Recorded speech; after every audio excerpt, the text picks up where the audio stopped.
abakkiriza abakristaayo n'abakatoliki beeyiwa ennamugongo okujjukira abajulizi ba Uganda n'aba Orthodox nabo beegasse ku ggwanga okujjukira olunaku luno.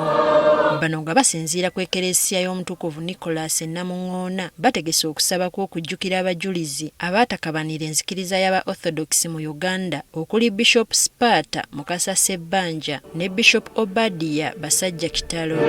Bano bagamba nti newankubadde nga bano tebaayiwa musaayi baakola kinene nnyo okulaba ng'enzikiriza y'aba Orthodox ewukala mu Uganda n'amawanga agagyetoolodde. Kikulu nnyo mu hisitole y'obu Orthodox wano mu Uganda kubanga Mukama abo be yalonda n'abatikko obuvunaanyizibwa nga tebagenzeeko bweru ate era n'abazungu tebazze wano naye okuviira ddala mu ggulu ne batuleetera enzikiriza y'Orthodox. Okusaba kukulembeddwamu omulabirizi eyawummula eyali atwala Burundi ne Tanzania Innocentius Byakatonda.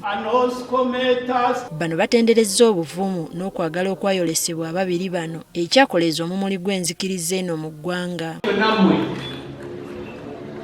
Ddala abakkiriza Orthodox mubeere n'okwagala abajjajja baffe era nga tugamba ekijjukizo kyabwe tekikoma. Mukume ekitangaala ekyo, mukume obwetwaze bwabwe, mukume okwagala kwabwe. Mu kubuulira kwabwe bano bakubirizza abantu okutambulira mu kwagala, okwagaliza, okusonyiwagana n'obumu. Temukkiriza bantu to divide you. Embrace everyone. Aba Orthodox bakubiriziddwa obutatiriira nzikiriza yaabwe wabula bagende mu maaso n'okugibunyisa amawanga. Kwe kuyimirira ku magulu gamwe ne mugamba nze ndi mu Orthodox n'amadala. Temukkiriza muntu to own you. The Orthodox Church is the one which owns you.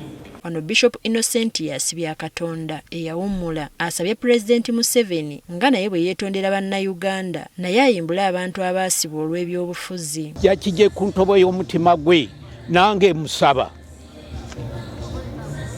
abo bonna abaakosebwa bamusonyiwe ate naye asonyiwe abo bonna abali mu makomera aveeyo agambe nange mbasonyiwe without looking left or right. Kyensaba kyokka abasonyiwe oba abali mu makomero abaleke baveeyo nga tewalina condition. Teddy Nakaliga agafeeyo ku Spark TV.